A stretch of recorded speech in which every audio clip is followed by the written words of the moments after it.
हमारी बहनें कुछ हमसे नाराज़ हैं, वो वापस आ जाएंगी। हम उनसे बात करने गए थे, बोले कि हम वापस आ जाएंगे, ऐसा बोला गया है। बाकी मांगे तो हम सबकी एक है, अलग होने से कुछ नहीं होता, क्योंकि मांग एक है। हमारे जो भी मांगे हैं उनकी भी मांगे होगी, हमारी भी मांगे होगी। उससे कोई फ़र्क नहीं पड़ता कि कौन कहाँ पे बैठा है, कौन कहाँ पे बैठा है, उससे कोई फ़र्क नहीं पड़ता है। बर्तन बजा के भूपेश बघेल को जगाने का प्रयास किए हैं, क्योंकि अगर सरकार अभी तक हमारी आवाज़ को नहीं सुन रही थी, तो हम सब ने आज थाली और चम्मच का उपयोग किया ताकि सरकार को हमारी आवाज़ वहाँ तक सुनाई दे। आगे क्या रहेगा रणनीति? अगर आगे सरकार हमारी आवाज़ अभी भी नहीं सुनती है तो हम लोग बहुत उग्र आंदोलन लेंगे, जिससे सरकार को आने वाले समय में बहुत ही घाटा होगा। उनको कभी भी ये सत्ता में हम नहीं सोचेंगे कि आएगा।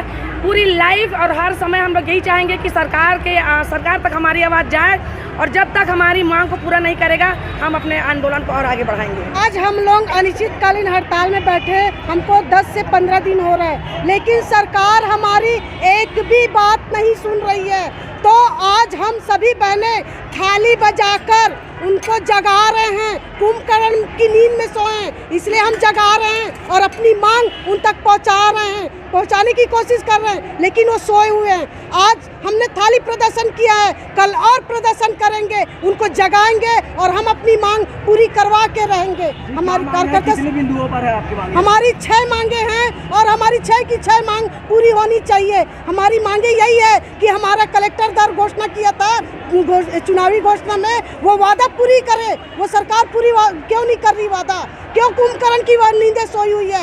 आज हमको इसीलिए हमने आज ये प्रदर्शन किया है, आज थाली बजा कर किए हैं, कल और प्रदर्शन करेंगे, हम उनको नींद से जगाएंगे। भैरी हो गई है तो कल और प्रदर्शन करके हम उसको सुनाएंगे कि हमारी आवाज़ सुनना पड़ेगा, उनको हमारी मांगे पूरी करनी पड़ेगी। आगे आपकी मांगे पूरी नहीं होती क्या करेंगे? हम आगे मांगी पूरी नहीं होगी तो हम उनका पुतला दहन करेंगे, पर हटेंगे नहीं, अपनी मांग पूरी करवा के रहेंगे।